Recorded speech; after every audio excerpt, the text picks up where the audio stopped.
I think the biggest challenge for 99% of businesses is to find a business that is scalable. That's the biggest challenge for most people. But then when you find a scalable model, like when you hit a business that's already doing 4 million, or where you buy a business that already doing 4 or 5 million, and it's literally comes down to how committed and motivated the owner is to scale and how good of a leader he is when it comes to going out there and recruit the team. Because in the end of the day, like there are breakpoints in business. So the first breakpoint is kind of like figuring out what you need to do, right? And we skip that with acquisitions because we go out there and we buy businesses that are already proven some kind of a model. So ideally with acquisitions, you already skip that. So you go for businesses doing at least 3, 4, 5 million. From then scaling a business comes down to who you do it with and how you do it. So it comes down to who are the people on your team and how you do it. It's all about your processes, your systems, your SOPs, the accountability. That's what it comes down to. Like when you see the biggest businesses in the world, they kind of like started as a very small business. They hit the product market fit and then they just put gasoline on it. They just raise as much capital as they can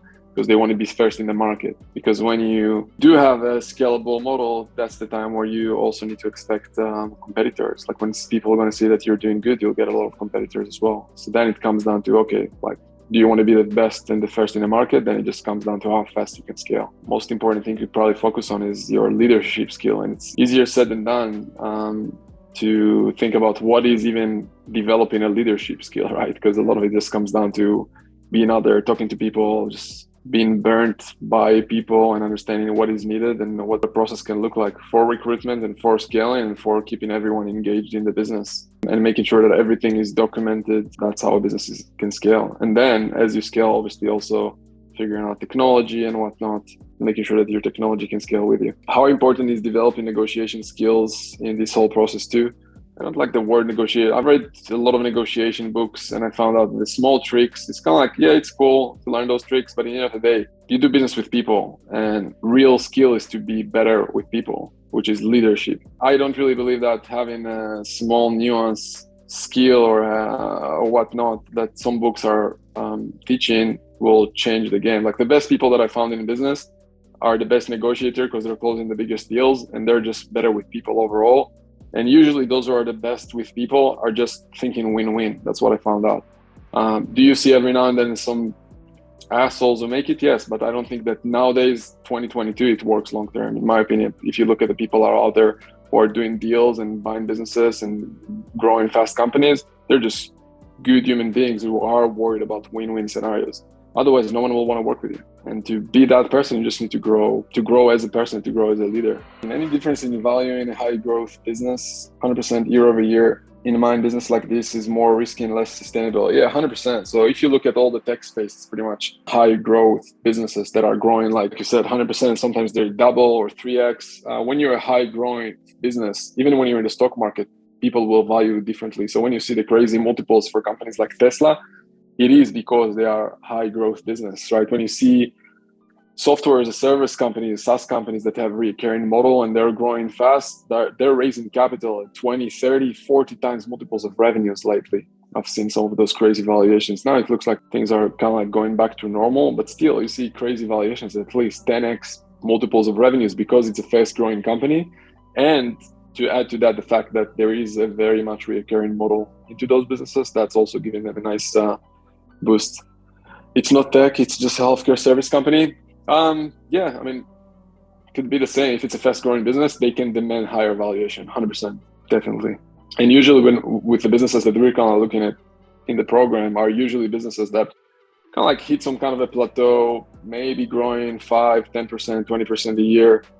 And those businesses can't demand those kind of valuations. It just makes no sense. But when you're a fast growing company, then you can tell the potential buyer or investor, hey, we're going to grow like that forever, basically. And then a discounted cash flow model could make sense because, yeah, the future is going to be bright and amazing. And that's what the fast growing companies sell themselves at. But in the end of the day, a lot of them are not going to make it. That's the VC space. So even a VC company, venture capital firms, they're investing in fast growing companies, even if it's not a tech company, because they're expecting to get 100,000x return on their invested capital, but they know that 9 out of 10 won't make it. And for them, it's still okay. Rotary, finance, and member committees versus Toastmasters. I already joined Toastmasters. Just wondering what's the benefit of the other one is. I didn't join those, so I can't give you my personal opinion. I think that any community with people that could help you with your, kind of like call it leadership or talking in front of people skills could definitely be beneficial. I mean, I just never was part of a Rotary or Toastmasters or any of those. So I can't give you my personal opinion, but I think that it's great. But also be careful. I'm seeing a lot of people are joining a lot of things because they're afraid to just go out there and talk to business owners. So you need to ask yourself, what is the goal with going to those places, to the Rotary or Toastmasters? If you want to work on your public speaking skills, cool, do it. But don't think that you need to do it for the next 3 years in order to be ready in 3 years to be able to do deals. And that's what I see a lot of people do. They're like, okay, I'm going to take the next 2 years and learn skill set of, public speaking. And I don't know, I'm also going to take a course in accounting. And in 1 or 2 years, I'll be ready to do deals. And you don't need to. If your goal is to do deals, go out there and talk to business owners and try to do deals, right? Talk to business owners, talk to financial partners and try to do deals. Don't go in circles. Martin, it's not a tech, it's a healthcare service company. 500K to 5 million in 3-4 years. And yeah, they can demand, every company that is growing 100% year over year, 2x, 3x on the revenues can demand high growth valuation, but they need to justify on why they think they're going to sustain that growth. It's on them to justify for you why they're going to sustain like 100% year over year forever, which is usually not the case. That's how, again, mostly I see that in the tech space, like SaaS companies, software as a service companies, demand those crazy valuations because they say, hey, we have a recurring model, so all of our clients are going to stay with us also in 10 years, and we're only going to grow from now. So whatever you pay today as valuation is very much discounted for what this business is going to be worth 1, 3, 5, 10 years from now. If I was going to advertise to business owners for my deal flow instead of calling cold lists, what are the main points I should include in my pitch to have them set an appointment for a phone call with me? So there's a few ways to look at it. If you're going to advertise, right, it's kind of like I'm looking at Martin here, it's kind of like we have the flow over friction. So if you don't have any leads, just advertise and keep it very generic, right? So it's kind of like just say, hey, we're interested in buying a business or interested in investing in a business. We're just looking to buy businesses, and talk to anyone you can. So that's the first kind of like filter you can have. If you're getting too many leads, then you can add filters and say, okay, we're looking to buy businesses doing at least 1 million in revenues. If then you're getting too many leads, then you can filter a bit more, right? And add things like, okay, we're looking to buy businesses in this specific sector. Then you can add location. I'm looking to buy in this specific location. Then you can also add a multiple. We're looking to buy businesses only in this specific sector, location, size. You can even say we're paying 3 to 5x multiples on profits or something like that. And the more you filter, the more people will just filter themselves out of the funnel and you'll talk to less people. So you need to ask yourself initially, do you have people to talk to in the first place? If you don't have anyone to talk to, then don't filter too much and practice your process of talking to business owners, to any business owners, just to get used to talking to people.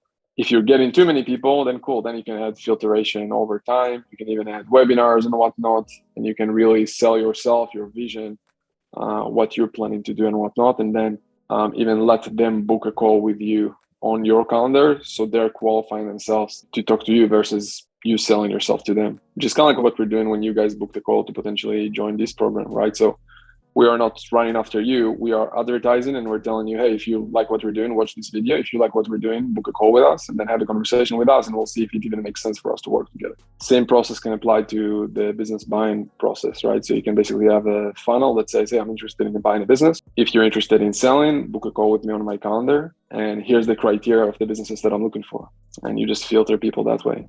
So hopefully that makes sense, Michael. Hunter, what does Dan Pena mean by getting a chairman that will stand in the breach? I just hear him say it a lot and I always wonder why. When he's saying getting a chairman, he's just saying, Hunter, you're the one who sent me the marketing deals, I think, right? He's basically saying have someone with track record, with experience that you can basically build on and say, hey, we are this company, we have a lot of experience. And then when people look at your chairman experience, you can almost transfer their experience to you, even if you never did anything. That's what I mean by that. Hi, Moran, how you doing? Hey, I'm good. Yeah, I seen a company and I tried to, I made a rapport with the guy. He was good. We went and visited him just on a brokerage site. But because he was so local, I just called up the company and just spoke with the team there. and they were pretty good. I like got a gist of what the team was like, and they had a good system in place. And the owner actually called me up straight away, and that was cool. I went to his house, had a chat with him, looked at the financials and stuff. Everything seemed good. He'd actually underrated how much he was worth. The thing that I'd figured out, because he was doing it through cash, a lot of the things, and he just needed one of those, the card machines, contactless card. He just needed one of them. We would have sorted that out.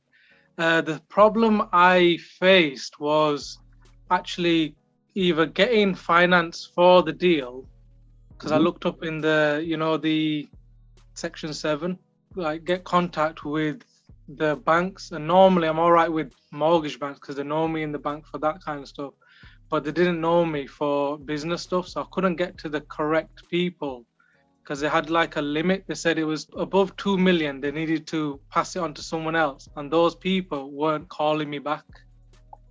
And I don't know if it's COVID because they're busy, so I couldn't actually get a call back. He wanted to go with me, but he had a few other people that were willing to invest, either to provide him with more resources so he could expand, or buy the deal out for him, like owner financing or a phase out, one of those sort of deals. The way I approached him and things, he was happy with the way it went, and he wanted to go with it, but he couldn't because he had other people that he didn't want to lose out on.